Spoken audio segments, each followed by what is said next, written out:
சென்ற வருடம் எவ்வளவு மெயின் போர்டு ஐபிஓ வந்திருக்கு அப்படின்னு கேட்டீங்கன்னா கிட்டத்தட்ட 72 ஐபிஓஸ் வந்திருக்கு. உலக லெவல்ல ஐபிஓஸ் கம்பெனிஸ் அதிகமாக வந்த ஒரு நாடு யாருன்னு கேட்டீங்கன்னா நம்மளுடைய இந்தியா தான். 3000 பாயிண்ட் கரெக்ஷன் கொடுத்த போதும் கூட இந்த ஐபிஓ கம்பெனிகள் நல்ல லாபத்தை கொடுத்திருக்காங்க. ஸோ ஐபிஓஸ்ல நல்ல ப்ரொஃபைல், அதே மாதிரி நிறைய டிமாண்ட் இருக்க கம்பெனிகள் எல்லாமே நமக்கு அந்த ஷார்ட் டேர்ம்லையும் ஒரு லாபத்தை கொடுக்கக்கூடிய விஷயமாக இருக்குது. ஐபிஓஸ் கம்பெனிஸ் பார்க்கும்போது கிரே மார்க்கெட் பிரீமியம்னு ஒன்று சொல்லுவாங்க, ஜிஎம்பி. அதையும் போய் கொஞ்சம் செக் பண்ணி பாருங்க. ஏன்னா அதுவும்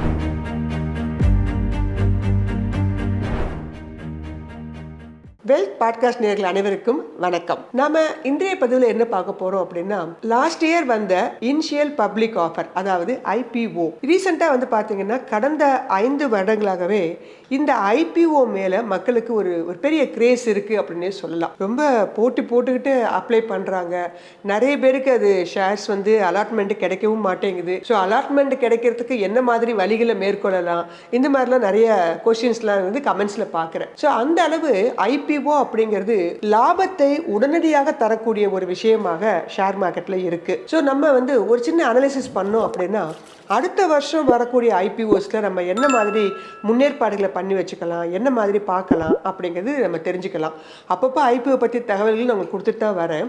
இது ஒரு சின்ன ஒரு ரிசர்ச் மாதிரி வச்சுக்கோங்களேன், ஒரு அனாலிசிஸ் ஐபிஓ பற்றி. இது ஜென்ரலாக போன வருஷம் மெயின் போர்டு ஐபிஓன்னு ஒன்று சொல்லுவோம், இன்னொன்று எஸ்எம்இ ஐபிஓன்னு சொல்லுவோம். இந்த மெயின் போர்டு ஐபிஓக்கு தான் அப்ளிகேஷன்ஸ் அதிகமாக வரவேற்கப்படுது. ஏன்னா அதில் தான் உங்களுக்கு மினிமம் இன்வெஸ்ட்மெண்ட் ஒரு 15,000 ரூபாய் தோராயமாக இருந்தால் போதும். ஆனால் அதுவே எஸ்எம்இ பார்த்தீங்கன்னா ஒரு ஸ்மால் கம்பெனி தான். அவங்களுக்கு நம்மளுடைய இன்வெஸ்ட்மெண்ட் 1 லட்ச ரூபா தேவைப்படும்.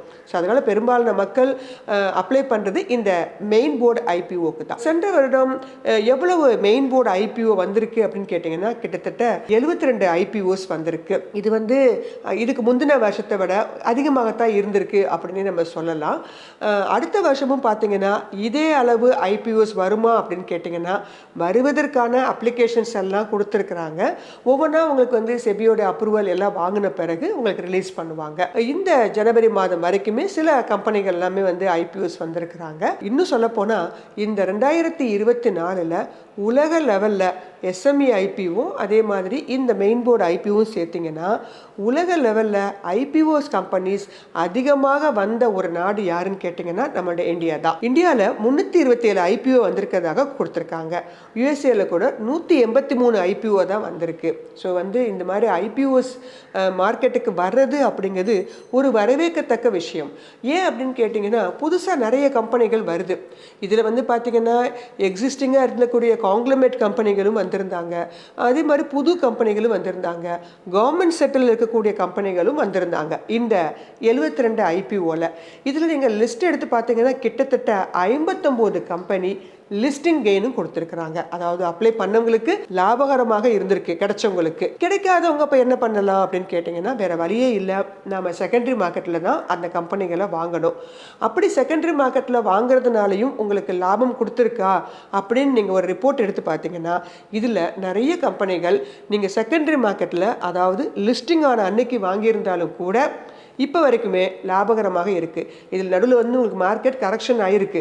26,500 வரைக்கும் போயிட்டு இப்போ மறுபடியும் 23,500, 3000 பாயிண்ட் கரெக்ஷன் கொடுத்த போதும் கூட இந்த ஐபிஓ கம்பெனிகள் நல்ல லாபத்தை கொடுத்துருக்காங்க. அதனால் நம்ம நேயர்கள் எப்போதுமே ஐபிஓ கம்பெனி மேலே உங்களுடைய கவனம் கொஞ்சம் இருக்கட்டும். புதிதாக வர கம்பெனிகள் இல்லையா, ஸோ அவங்களுடைய க்ரோத் கொஞ்சம் ஃபாஸ்ட்டாக இருக்கும். அவங்க தங்களை நிரூபிப்பதற்காக முதல் 6 மாதத்துலேருந்து நல்ல ரிசல்ட்ஸ்லாம் கொடுக்க ஆரம்பிப்பாங்க. ஸோ அதனால் வரக்கூடிய வருஷத்தில் நிறைய ஐபிஓஸ் வரப்போகுது. அதில் சிறந்த ஐபிஓஸ்க்கெல்லாம் முடிஞ்சால் அப்ளை பண்ணி பாருங்கள். இதில் நமக்கு எந்த விதமான நஷ்டமும் இல்லை. நம்ம அப்ளை பண்ணுறதுனால நம்மளுடைய பணம் ஒரு வாரம் பிளாக்ல இருக்கும், அவ்வளோதான். மற்றபடி நமக்கு எந்த விதமான நஷ்டமும் இல்லை. ஒருவேளை நமக்கு கிடைச்சிருச்சு அப்படின்னா இமீடியட்டாகவே உங்களுக்கு நல்ல லாபம் கிடைப்பதற்கான வாய்ப்புகள் உண்டு. ஸோ அந்த வரிசையில் போன வருஷம் நல்ல லாபத்தை கொடுத்த சில ஐபிஓ கம்பெனிகள் என்னென்னு பார்த்தீங்கன்னா, ஜோதி சிஎன்சி, இது போன ஜான்வரி அப்போ வந்த கம்பெனி, 313% ரிட்டர்ன் கொடுத்துருக்காங்க. அடுத்ததாக கேஆர்எம் ஹீட் எக்ஸ்சேஞ்சர் 233% லாபம் கொடுத்துருக்காங்க. பிரீமியர் எனர்ஜி 191% கொடுத்துருக்காங்க. மம்தா அந்த கம்பெனி 159% கொடுத்துருக்காங்க. பாரதி ஹெக்ஸாகம் 156%, பிளாட்டினம் இண்டஸ்ட்ரி 148%, காலா பிரிசிஷன் 147%, ஓரியன் டெக்னாலஜி 130 34% லாபத்தையும், மொபிக்விக் ரீசெண்டா வந்தது 125% லாபத்தையும், இபேக் டியூரபிள் 120% லாபத்தையும் கொடுத்திருக்காங்க. மற்றவங்களும் ஓரளவு 100% லாபம், 80% லாபம் இந்த மாதிரி கொடுத்திருக்காங்க. ஸோ இவங்க எல்லாம் இந்த ஒரு வருஷத்துல கொடுத்த லாபத்தோடைய பர்சன்டேஜ் அளவு. அடுத்தபடியாக பார்த்தீங்க அப்படின்னா அதிகபட்சமாக உங்களுக்கு சப்ஸ்கிரிப்ஷன் ஆன கம்பெனிகள் என்னென்ன அப்படின்னு பார்த்தீங்க அப்படின்னா Latent View, Vibhor steel, Paras defence, Indo Farm, Manba finance, Tega industry, KRN heat exchanger, Gala precision, MTR technology, Mrs Bectors. இந்த கம்பெனிகள் அதிகமான அளவு கிட்டத்தட்ட 300 டைமுக்கு மேல சப்ஸ்கிரிப்ஷன் ஆயிருக்காங்க. ஸோ அதிகபட்ச சப்ஸ்கிரிப்ஷன் அப்படின்னு ஒன்று பார்த்தோம். அதே மாதிரி பிக்கஸ்ட் ஐபிஓ இந்த 2024 அதிகமான அளவுக்கு இஷ்யூ சைஸை கொண்டிருந்த ஐபிஓஸ் யார் யாருன்னு பார்த்தீங்கன்னா இந்த ஃபர்ஸ்ட் வரிசையில் வருது ஹுண்டாய். இவங்க வந்து 27,870 கோடிக்காக மார்க்கெட்டுக்கு வந்தாங்க. அடுத்ததாக வோடஃபோன் ஐடியா, இவங்க வந்து எஃபிஓ அப்படிங்கிற மாதிரி வந்தாங்க 18,000 கோடிக்காக. ஸ்விக்கி ஐபிஓ 11,000 கோடிக்காக வந்தாங்க. என்டிபிசி கிரீன் எனர்ஜி 10,000 கோடிக்காகவும், விஷால் மெகாமார்ட் 8,000 கோடிக்காகவும், பஜாஜ் ஹவுசிங் பினான்ஸ் 6,650 கோடிக்காகவும் வந்தாங்க. அடுத்ததாக ஓலா எலக்ட்ரிக் 6,145 கோடி இஷ்யூக்காக வந்தாங்க. ஆப்கான் இன்ஃப்ராஸ்ட்ரக்சர் 5,430 கோடிக்காகவும், பாரே எனர்ஜிஸ் 4,321 கோடிக்காகவும், பாரதி ஹெக்ஸாஹேம் 4,275 கோடிக்காகவும் வந்தாங்க. ஸோ இந்த மாதிரி பிக்கஸ்ட் ஐபிஓலையும் நல்ல லாபத்தை கொடுத்த கம்பெனிகள், அதாவது லிஸ்டிங் கெயின்ஸ்லையும் கொடுத்தாங்க. அதுக்கு அடுத்தபடியாக வாங்கின பிறகும் சில கம்பெனிகள் லாபத்தை கொடுத்தாங்க. NTPC green energy, Bajaj housing finance, Vishal இந்த கம்பெனிகள்லாம் வந்து பார்த்தீங்கன்னா அப்ளை பண்ணவங்களுக்கு நல்ல லாபத்தை லிஸ்டிங் கெயின் போது கொடுத்தாங்க. தற்போது வாங்கின இடத்துல தான் ட்ரேட் ஆகிட்டு இருக்காங்க. இதில் சில கம்பெனிகள் ஆப்கான் இன்ஃப்ராஸ்ட்ரக்சரில் நல்ல லாபத்தை கொடுத்துட்டு இருக்காங்க. ஓலோ எலக்ட்ரிக் கொஞ்சம் சஸ்டெயின் ஆகிட்டு இருக்காங்க. கொஞ்சம் வெயிட் பண்ணி அந்த வாங்கின இஷ்யூ ப்ரைஸ்லேயே கிடைக்குது.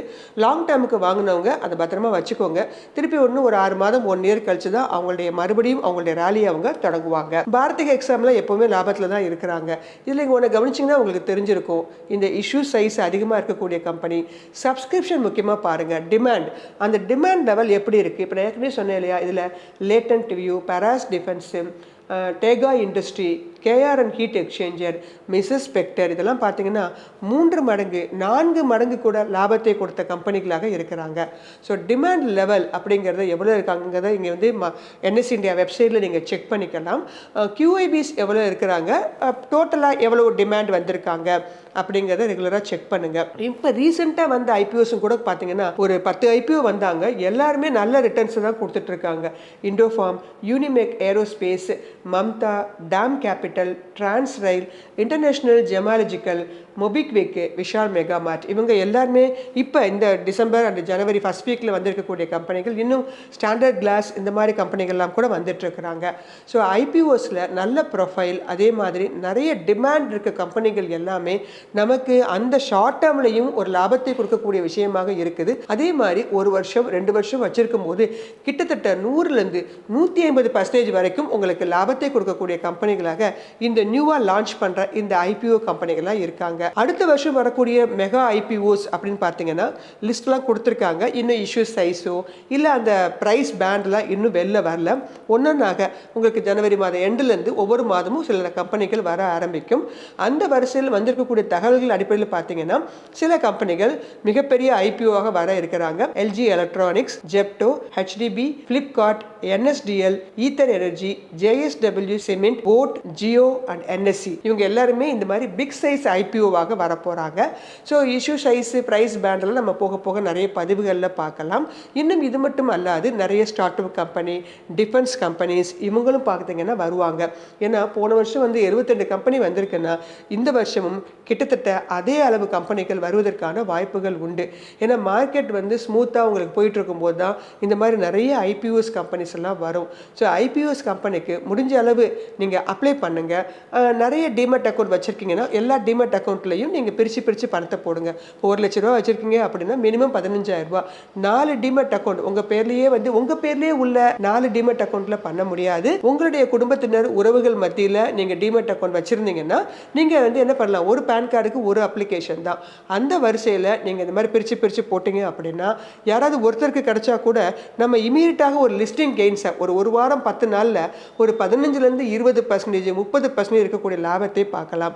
அதே மாதிரி ஐபிஓஸ் கம்பெனிஸ் பார்க்கும்போது கிரே மார்க்கெட் பிரீமியம்னு ஒன்று சொல்லுவாங்க, ஜிஎம்பி, அதையும் போய் கொஞ்சம் செக் பண்ணி பாருங்க. ஏன்னா அதுவும் உங்களுக்கு ஒரு 30லேருந்து 50% மேலே இருக்கும்போது அந்த கம்பெனிகளும் உங்களுக்கு லிஸ்டிங் கெயின்ஸும் கொடுக்குது, லாங் டேர்மில் வாங்கி வைக்கும் போதும் நல்ல லாபத்தை கொடுக்கக்கூடிய கம்பெனிகளாக இருக்கிறாங்க. பொதுவாக பிரைமரி மார்க்கெட் அப்படிங்கிறது ஷேர் மார்க்கெட்டுக்கே உரிய ஸ்பெஷாலிட்டி. நிறைய கம்பெனிகள் வர்றாங்க, நம்ம அந்த கம்பெனிகள்லாம் வாங்குறது மூலமாக அந்த கம்பெனிகளுடைய வளர்ச்சிக்கும் நம்ம கொஞ்சம் உதவி செய்கிறோம். அது மட்டும் இல்லாது நல்ல வேகமாக வளரக்கூடிய ஒரு சில கம்பெனிகள் நம்ம இன்வெஸ்ட் பண்ணுறதுனால நமக்கு நல்ல ரிட்டர்னையும் நம்ம இமீடியட்டாக பார்க்கலாம். அதே மாதிரி ரிட்டர்ன்ஸ் உங்களுக்கு 100% தாண்டுது அப்படின்னா கொஞ்சம் ஹார்வெஸ்ட் பண்ணிடுங்க. அந்த மாதிரி பண்ணாதான் உங்களுக்கு அடுத்தடுத்த கம்பெனிகள், புது கம்பெனிகள் வாங்குறதுக்கு அந்த பணமும் உங்களுக்கு உதவியாக இருக்கும். ஸோ நிறைய ஐபிஓஎஸ் கம்பெனிஸ்லாம் 2025 வரப்போகுது, எதிர்பார்த்து காத்துருங்க. நல்ல கம்பெனிகள் வரும்போது நல்ல பதிவுகளாக பார்த்து இந்த கம்பெனிக்கெல்லாம் இன்வெஸ்ட் பண்ணி நல்ல லாபத்தை நம்ம பிரைமரி மார்க்கெட் மூலமாக நிறைவாக பெறலாம். நன்றி, வணக்கம். இந்த வீடியோ உங்களுக்கு பிடிச்சிருந்தா லைக் பண்ணுங்க, ஷேர் பண்ணுங்க, கமெண்ட் பண்ணுங்க. மறக்காம வெல்த் பாட்காஸ்ட் தமிழை சப்ஸ்கிரைப் பண்ணுங்க.